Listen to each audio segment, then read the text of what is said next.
A minha motivação é trazer para o professor uma outra perspectiva do processo de aprendizagem, ou seja, trazer uma perspectiva que ele possa agregar as perspectivas, as visões de aprendizagem que ele já tem.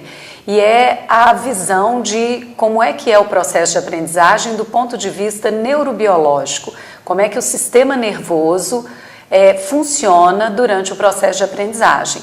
Então, esclarecer para o professor o que acontece quando ele está usando uma determinada estratégia pedagógica em sala de aula,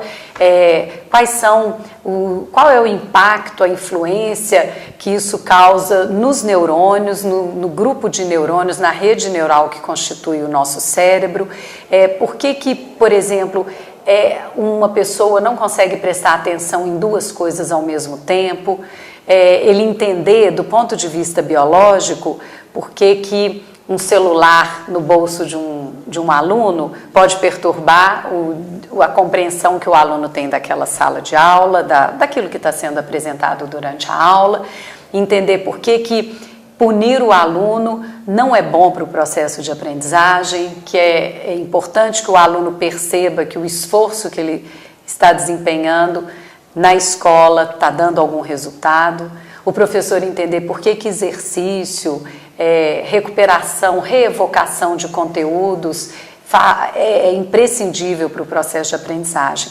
Então, assim, de forma muito genérica, mostrar as bases biológicas do processo de aprendizagem. Mudar a forma do professor pensar o processo de aprendizagem e isso ter um impacto no cotidiano de trabalho dele olhar o aluno de forma diferente, dele pensar estratégias pedagógicas que pudessem ser mais eficientes e até refletir por que determinadas estratégias pedagógicas não estariam funcionando, mesmo que ele continuasse usando. O que é que a gente poderia pensar, então, para fazer com que o estudante se torne um estudante e não só um estudante de véspera de prova?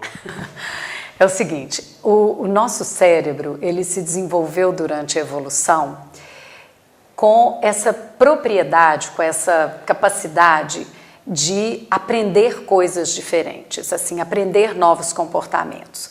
Por que é que nós temos essa capacidade? Porque adquirir novos comportamentos melhora a nossa chance de adaptação a um determinado contexto e a gente se adaptando melhor, eu consigo sobreviver. Então, na verdade, a gente aprende coisas para poder ter chances de sobrevivência, para viver melhor, para resolver os problemas que aparecerem. Então, a lógica da aprendizagem tem que ter isso como meta. O aluno, ele vai ficar motivado na medida em que o professor conseguir dar significado para aquilo que ele está compartilhando com o aluno, para aquilo que ele está querendo ensinar para o aluno. A hora que o aluno compreender, perceber que o que está sendo apresentado tem relação com a vida dele, tem um sentido para ele, o aluno passa a ser motivado. Ele vai aderir ao processo de aprendizagem. Isso não é assim muito simples, a gente acha que é muito simples, mas o professor ele já passou por isso. Houve um momento em que a escola era o único lugar onde eu obtinha conhecimentos, a não ser que você tivesse uma enciclopédia dentro de casa, e que você teria que ler. Hoje em dia não, pela internet, pela televisão, pelo celular, você tem acesso a muito conhecimento.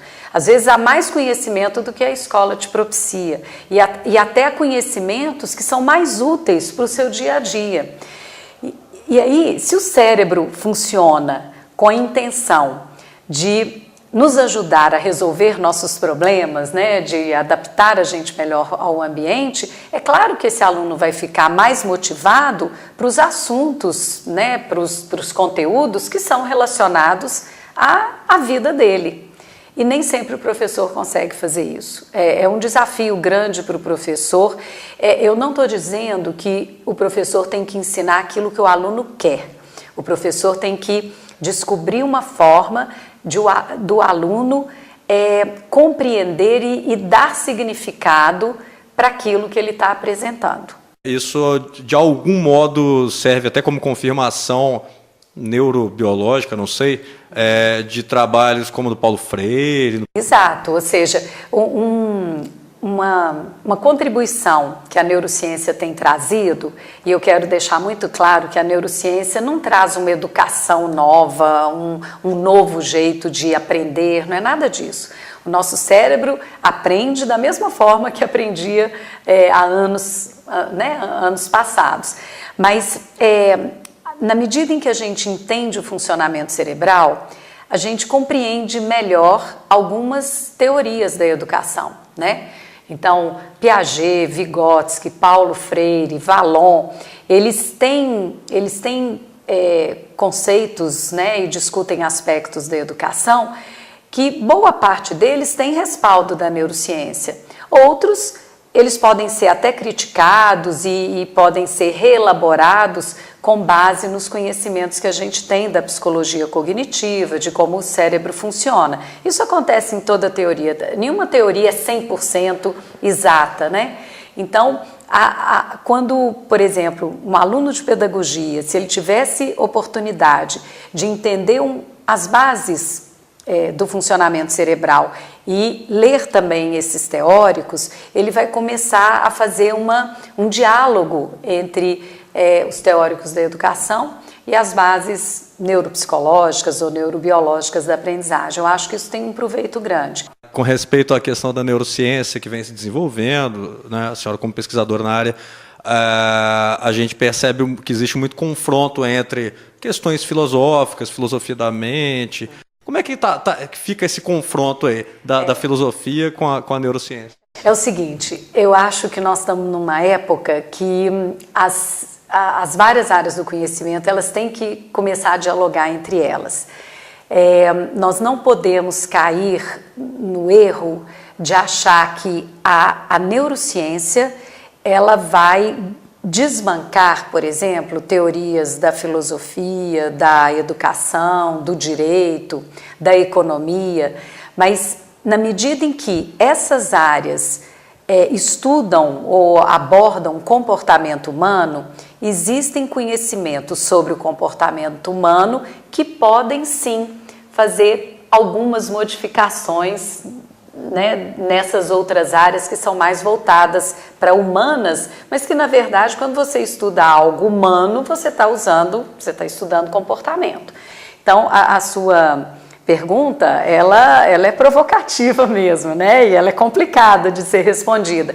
Mas eu acho que vai haver muito mais contribuições para esclarecimento e talvez novos posicionamentos de uma área e de outra, né? Porque a neurociência não veio para determinar o funcionamento das outras áreas. A forma como a gente se comporta está ligada a uma rede de células nervosas que se estruturou com base na nossa genética, mas que é modificável dentro de determinados limites pela interação com o ambiente. Saber que essa rede ela tem algumas regras de funcionamento, né?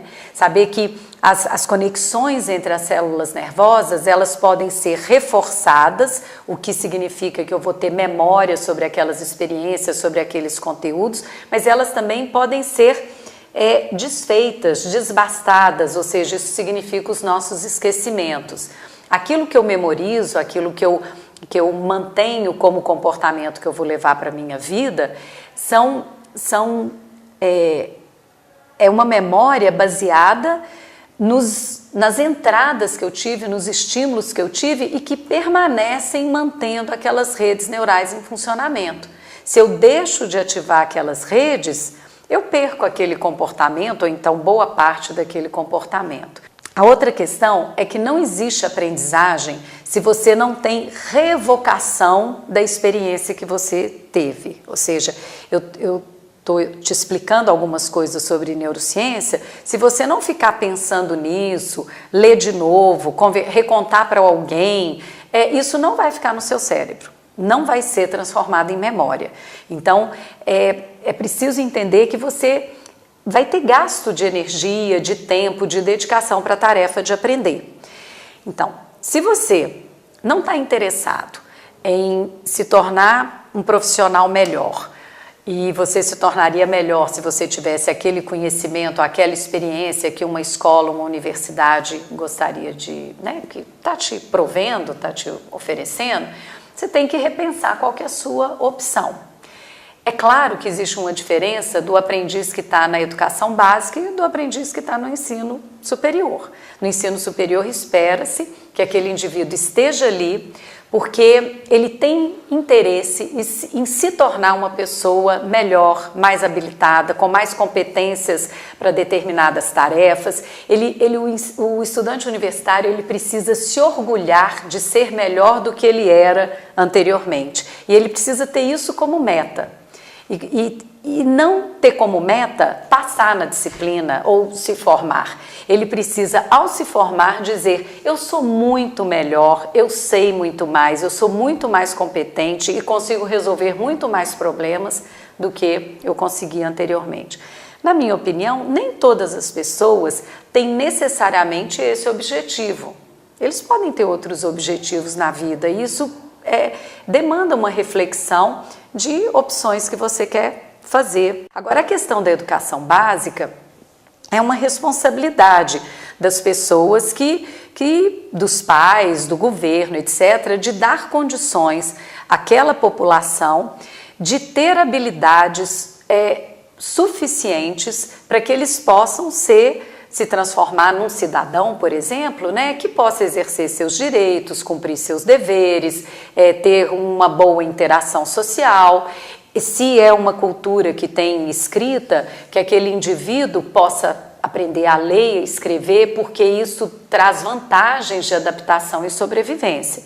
Então, a criança ou o adolescente que está na educação básica, ele não está necessariamente porque foi opção de vida dele, é um pouco diferente. E aí precisa ter um envolvimento importante da família, um estímulo da comunidade, da sociedade em valorizar o esforço que esses alunos empregam na escola, no cotidiano, dizendo, ou seja, por exemplo, um pai junto de uma criança que está sendo alfabetizada, todo dia ele tem que, quando a criança voltar da escola, perguntar assim: o que você aprendeu a ler? Vamos pegar um livro para ver? Olha que bacana, agora você já está conseguindo ler o cardápio do restaurante, você já sabe o que tem aqui. Então, fazer com que esse aprendiz, ele entenda que o fato de estar aprendendo coisas novas está tornando uma pessoa de maior valor, com melhor inclusão na sociedade, na sua comunidade. Isso é muito importante. Muitas vezes a aprendizagem baseada em projetos, em algo que o aluno exerça, né, que é outra questão da neurociência muito importante. Os professores ensinam muitas coisas, mas o cérebro que aprende é o cérebro que tem que estar funcionando. Então, numa sala de aula, é muito estranho que só o professor fale. Devia ser justamente o contrário. Quem precisa aprender é quem mais devia estar funcionando numa sala de aula.